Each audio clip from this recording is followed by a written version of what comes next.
Hey everyone, welcome to my another mini vlog. তো সকালবেলা ঘুম থেকে উঠেই আগে রান্না করতে চলে এসেছি। তর্পণের যেহেতু স্কুল আছে, তো সকালবেলা রান্নাটা কমপ্লিট করতে হবে। এদিকে মাছ ভাজছি আর এদিকে উচ্ছে ভাজছি, মাছের ঝোল করব।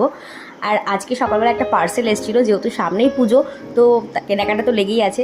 আর আমার একটা এক্সটেনশনের কাজও ছিল, তো এক্সটেনশনটা কীরকম হয়েছে তোমরা প্লিজ আমাকে কমেন্টে জানিও যে কীরকম কাজটা হয়েছে। কাজটা কমপ্লিট করে আজকে একটু বাজারে যাব মা আর ছোটো মার সাথে, আর বোনও যাবে আমাদের সাথে। তো আমি রেডি হয়ে নিয়েছি, তর্পণ আজকে যাবে না আর আমি একাই যাচ্ছি। তো আমরা বেরিয়ে পড়েছি। এই দেখো আমার বাপের বাড়ির পাড়াতে একটা প্যান্ডেল হচ্ছে, আর আমরা এই যে স্টেশনেও চলে এসেছি। আমরা যাবো আজকে বালাজিতে। আমি এই প্রথম বালাজিতে এলাম, কেমন কালেকশন সেটা দেখার জন্য। আমি ভিতরে ঢুকিয়ে তো দেখছি এত ভিড়, বাপ রে বাপ, সে পা রাখার জায়গা নেই, এরকম ভিড়। এর আগে তো আরও বেশি ভিড় ছিল, এখন তাও একটু কমেছে। বাট আমি অতটা ভালো কালেকশনের শাড়ি আমি দেখতে পাইনি, জানি না আগে ছিল, হয়তো বিক্রি হয়ে গেছে কিনা। বাট আমার পছন্দ হয়নি শাড়ি।